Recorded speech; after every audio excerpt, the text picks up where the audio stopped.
আমার হলো বড় ভাই আর কি।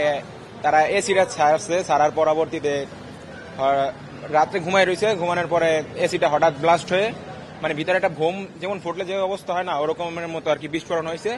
তো আমার ভাই বেটা, ভাই ভাবি, তারপর আরেকটা ভাই বেটা, 3-4 জনেরই মনে করেন পুরা গুরুতর অবস্থা। এখন এই যে এই ভিতরে আছে, পুরা শরীর পুরাই গেছে।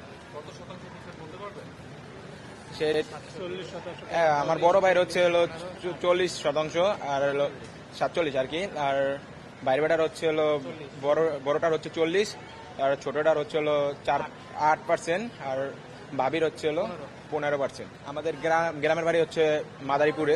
কতদিন ধরে এই বাসায় থাকে? মানে দীর্ঘ প্রায় 3 বছর যাবত এই বাসায় থাকে। উনি হলো ঢাকা আতিকুল মোতালেব প্লাজায় মোবাইল পিকচারে মোবাইলে জব করে।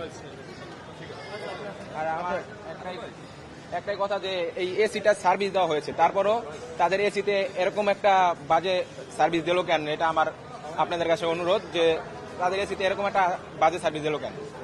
যতদূর শুনেছি যারা প্রত্যক্ষদর্শী যারা ছিল ওনারা বলছে যে ওনারা বিকট আওয়াজ পেয়ে তারপরে সবাই গিয়ে দেখে যে সবাই দগ্ধ অবস্থায়। আর যারা দগ্ধ হয়েছে মানে আমার আপু, ভাই, বাগিনা, ওরা তো দুইজনেই ছোট, যারা ওরা তো অসুস্থই।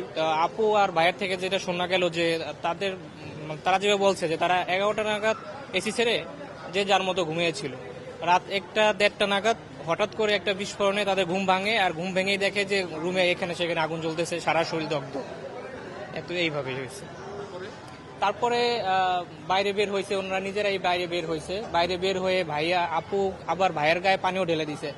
তো ততক্ষণ আগে আর যখন আওয়াজ হয়েছে তখন বাইরে থেকে লোকজন এসে ওদেরকে উদ্ধার করছে আর কি, তখন হাসপাতালে নিয়ে আসছে।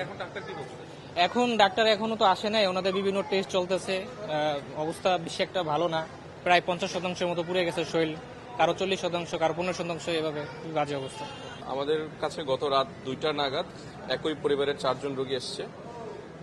তারা এসি বিস্ফোরণের মাধ্যমে অগ্নিদগ্ধ হন এবং পরিবারের যিনি পুরুষ ওনার হচ্ছে 47% পুড়েছে এবং যিনি নারী আছেন ওনার হচ্ছে 15% পুড়েছে এবং 2 জন শিশু আছে। একজন শিশুর 40% পুড়েছে এবং একজনের হচ্ছে 8% পুড়েছে।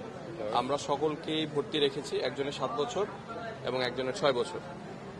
আর যাদের মেজর বার্ন হয়েছে ওনাদেরকে আমরা এসডিইউতে শিফট করে চিকিৎসা চলমান রেখেছি। আর বাকি যে 2 জনের মাইনর বার্ন তাদেরকে আমরা কেবিনে শিফট করছি। পুরুষ রোগী যিনি আছেন ওনার মুখমণ্ডল পুড়েছে, ওনাকে আমরা সাসপেক্টেড ইনহেলেশন ইনজুরি হিসেবে চিকিৎসা শুরু করেছি, কিন্তু শ্বাসনালী পুড়েছে এটা এখনো ওনার সিমটমগুলো আসেনি। যারা বেশি বার্ন হয়েছে তাদের আশঙ্কাজনক বলা যায়। হ্যাঁ, একজনের 47% এবং একজনের 40%, ওনাদের 2 জনকে আমরা আশঙ্কাজনক